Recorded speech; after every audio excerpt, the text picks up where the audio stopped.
Hello everyone, I'm Yeezen Fei. Back then, Bruce Lee opened a martial arts school in the United States, teaching martial arts to foreigners. This stirred dissatisfaction among the local martial arts community, who then sent a master known as the King of Real Combat to challenge Bruce Lee.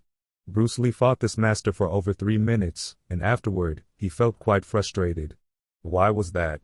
From what I know, many top masters were defeated by Bruce Lee in seconds, but this particular master was able to spar with Bruce Lee for over 3 minutes. Who exactly was this exceptional fighter?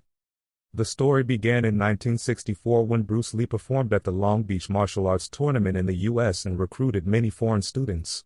He also shared his understanding and critiques of Kung Fu and martial arts on stage, which angered the local martial arts groups.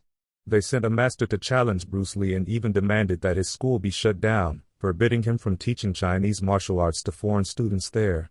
Bruce Lee, with his strong-willed personality, refused to give up his ideal of promoting Chinese martial arts worldwide and accepted the challenge. This master's name was Wong, an American-born Chinese martial artist who had come from Hong Kong to work at the Jingwu Athletic Association branch in San Francisco. He was a star in the martial arts world and was known as the King of Real Combat. Born the same year as Bruce Lee, 1940, he came from Hong Kong to promote Chinese martial arts in San Francisco. Wong specialized in northern styles and northern Shaolin Kung Fu, determined to defeat Bruce Lee and make a name for himself. Wong practiced Xingyikan, Taijiquan, and northern Shaolin martial arts. He was a disciple of the famous Iron Sanpon master Gurus Heng, and studied under Yan Shangwu and Ma Jingfeng. The Jingwu Association valued him highly and thus sent him to challenge Bruce Lee. Their duel took place behind closed doors on a campus to avoid public attention. Bruce Lee's wife, Linda, mentioned that reporters and she herself were present for an interview. Regarding their closed-door fight, Linda said that both fighters took their stances, and Bruce Lee launched several consecutive attacks. Wong retreated step by step, eventually getting hit near his eye, which frightened him and caused him to flee. Bruce Lee chased after him, using a lot of energy, finally catching him and raising his fist to ask, "Do you yield?" However, this is only one version of the story told by Linda. I have also heard another version, so which one is true? The other version says Wong took a defensive stance while Bruce Lee mainly used Wing Chun techniques, since his Jeet Kune was not yet fully developed. Bruce Lee threw a series of straight punches, and they exchanged moves for about a minute. Wong was losing, and his teammates wanted to stop the fight, but the official witness, Yan Jinghai, insisted the fight continue. Realizing he was outmatched, Wong turned and fled.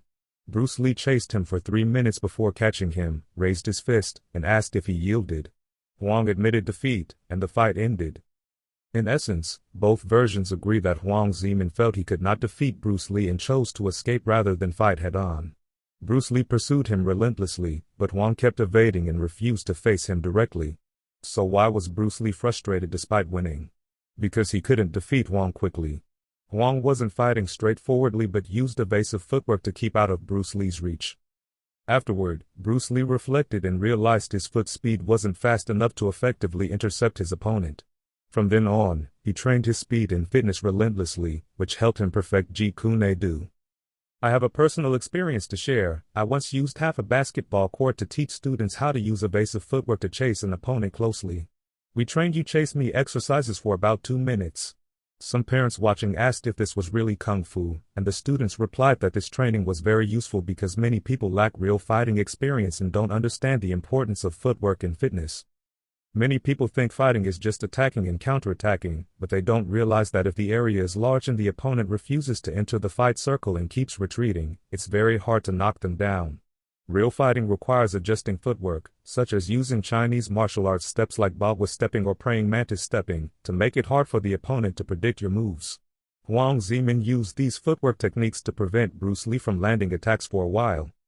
In fact, Bruce Lee had already won, but he still felt frustrated because his opponent's evasive tactics exposed his own technical shortcomings.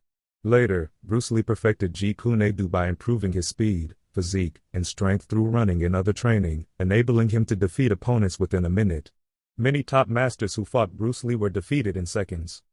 In summary, the fight between Bruce Lee and Wong was a blessing in disguise for Bruce Lee. After reviewing the fight, he improved Jeet Kune and became a Kung Fu legend. Even 50 years later, many martial arts enthusiasts continue to learn Bruce Lee's Jeet Kune. If you like my video, Please subscribe.